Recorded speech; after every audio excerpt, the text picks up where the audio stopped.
Olá, meu amigo, olá, minha amiga, tudo bem? O nosso Chega Mais Perto, a partir de hoje, vai tratar da programação espiritual dos 10 dias de oração e também dos momentos de jejum. Todo o nosso conteúdo nos próximos 10 dias estarão baseados nessa revista. Esse material é precioso, é o programa do Primeiro Deus. O título geral desses 10 dias é Rumo ao Lar, revelando os segredos da vitória final. E o tema de hoje, um tema maravilhoso, é Vencendo o Engano, baseado em Apocalipse 22, verso 14, que eu vou ler agora e vamos fazer então essa meditação. O propósito dessa programação de 10 dias de oração e também dos momentos de jejum é preparar individualmente e também preparar toda a igreja para o cumprimento da missão. E logo depois nós teremos um grande movimento de pregação do evangelho que nós chamamos de evangelismo de Semana Santa.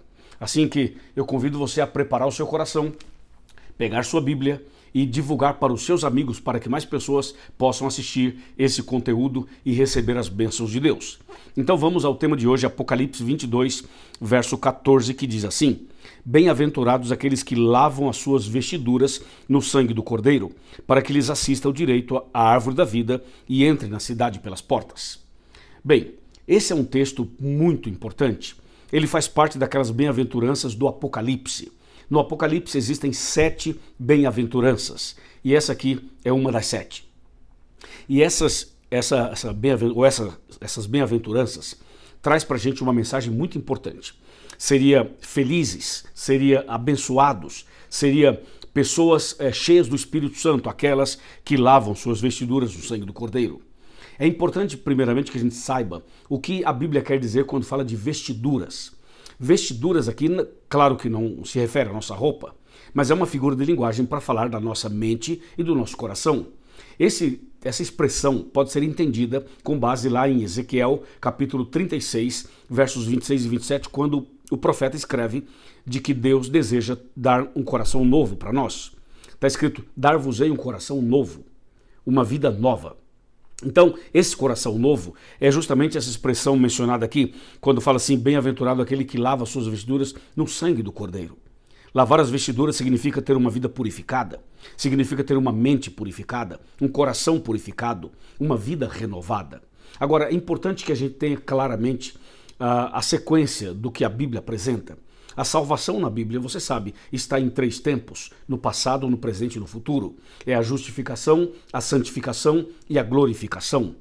A expressão lavar as vestiduras no sangue do Cordeiro é um processo diário. Jesus já morreu na cruz, já nos deu a salvação, mas nós precisamos todos os dias estar na presença dele, todos os dias estar em plena comunhão com ele. É por isso que nós estamos nos 10 dias de oração, justamente para dedicar esse período de tempo buscando a Deus intensamente, como os discípulos fizeram naqueles 10 dias antes do Pentecostes. Depois dos 10 dias, eles foram batizados com o poder do Espírito Santo, cheios da chuva do Espírito Santo, e aí aconteceu o Pentecostes, aquela festa em Jerusalém, e os discípulos se dirigem até essa festa e possuídos, cheios, plenos do Espírito Santo, eles pregaram o Evangelho, eles anunciaram a salvação, impactou Jerusalém, e esse impacto levou o Evangelho para o mundo inteiro, inclusive chegou até nós aqui. E você lembra que os discípulos falaram em outros idiomas, e foi extraordinário. E no sermão de Pedro, num só dia, num só sermão, ele levou aproximadamente ao batismo 3.000 pessoas. Então você imagina o que significa o poder da oração, o poder do Espírito Santo em nós quando nós oramos. Por isso esse texto bíblico chama atenção dizendo assim, para que você esteja preparado para receber o Espírito Santo e para cumprir a missão, você precisa ter o seu coração, as suas vestiduras, a sua vida lavada pelo sangue do Cordeiro. E esse lavado está mostrando que é uma purificação, que é uma santificação, que é um crescimento, que é o dia a dia, que é todo dia. Essa mesma ideia está em João 15, de 1 a 5. Quando Jesus fala assim, eu sou a videira e vocês são os ramos. Ele fala, quem permanece em mim e eu nele, esse dá muito fruto, porque sem mim nada podeis fazer. Ali você tem a palavra do permanecer. Quem permanece em mim, esse permanecer é um processo, é o dia a dia, é uma comunhão diária, é o que nós falamos de primeiro Deus, é a proposta dessa revista, de você e eu buscarmos a Deus todos os dias, lavar o sangue, lavar as vestiduras do sangue do Cordeiro todo dia, comunhão com ele todo dia. Entendeu? Agora veja, também quando a gente lê esse texto, a gente volta os pensamentos para João capítulo 8, quando aquela mulher prostituta foi arrastada, levada com violência até Jesus, e os homens queriam apedrejá-la, está lembrado? Aí Jesus então tem todo aquele atendimento, Jesus acaba repreendendo aqueles acusadores, eles jogam as pedras fora, vão embora, fica Jesus e aquela mulher. Jesus fala assim, onde estão os seus acusadores? Ela fala, Senhor, eles foram embora. E Jesus diz assim, e ninguém te condenou? Não, ninguém me condenou, Senhor. Aí Jesus fala assim, eu também não te condeno, ok? Olha, eu também não te condeno. Então ela foi lavada pelo sangue do Cordeiro. Eu também não te condeno, ela foi justificada. Eu também não te condeno, ela foi aceita. Eu também não te condeno, Jesus a amou, ok? Aí na sequência, Jesus fala assim, agora vai e não peques mais. Ou seja, guarda os meus mandamentos, obedeça os meus mandamentos. Aí Jesus faz referência a Êxodo 20, onde estão os 10 mandamentos. E a nossa revista trata também desse assunto da lei, dos 10 mandamentos, como um processo nessa caminhada cristã. Nós somos salvos pela graça. Salvos do quê? Salvos do pecado. E o que é pecado? Transgressão da lei. Que lei? Os 10 mandamentos. Então você não pode pensar em ser lavado pelo sangue do Cordeiro e eliminar a lei. Você não pode pegar a história daquela mulher pecadora e ficar só com aquela parte quando Jesus fala, eu também não te condeno. Jesus não parou aí. E a vida cristã não para por aí. Não é só eu também não te condeno. Também você precisa lembrar que Jesus disse, vai e não peques mais. Esse vai e não peques mais está claramente implícito a importância da obediência, ok? Satanás, com o passar do tempo, ele tentou passar uma mensagem, até hoje ele tenta, de que a lei foi abolida. Ele tenta separar Jesus da lei. E o inimigo tenta dizer que a morte de Cristo na cruz anulou a lei. E que a gente pode aceitar Jesus, mas não precisa guardar a lei. E esse é um engodo, esse é uma armadilha, uma arapuca. Porque você não pode pensar assim, eu aceito Jesus e a lei foi abolida.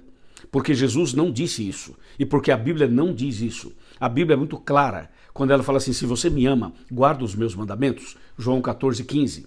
E Jesus disse, eu tenho guardado os mandamentos do meu Pai. João 15, verso 10. E também Tiago 2,10 fala, quem guarda toda a lei, mas tropeça em um só ponto, se torna culpado de todos. Veja a importância da lei. E o apóstolo Paulo, escrevendo aos Romanos, ele diz assim, os simples ouvidores da lei não são justos diante de Deus, mas os que praticam a lei hão de ser justificados. Observe que os 10 mandamentos, eles não podem ser abolidos, não podem ser eliminados, não podem ser tirados. Apocalipse 22, verso 14, que é o texto base, diz claramente, felizes, abençoados, aqueles que lavam suas vestiduras no sangue do Cordeiro, aqueles que aceitam Jesus como Salvador e como Senhor e guardam os seus mandamentos. E diz, estes, diz o texto, vão receber ou vão ter direito à árvore da vida e vão entrar na cidade santa pelas portas. Ou seja, Deus nos prepara para o lar eterno. Nós estamos caminhando rumo ao lar celestial. E nessa caminhada rumo ao lar, nós precisamos ter a comunhão diária e precisamos ter a obediência diária. E em cada oração que fizermos, devemos buscar o poder do Espírito Santo. Somente o poder do Espírito Santo poderá realmente operar o milagre em nós. Porque o Espírito Santo faz a obra em nós e depois ele faz através de nós.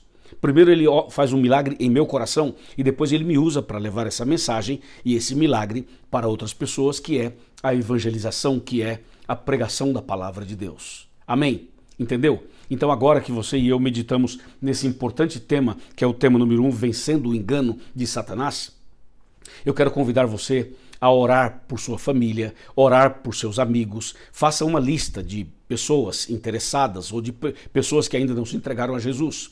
Põe 3 nomes, põe 5 nomes, põe 7 nomes, faz uma lista e comece a orar por essas pessoas. E vamos pedir a Deus que converta a nós mesmos e que converta também mais pessoas para a breve volta de Cristo Jesus. Amém?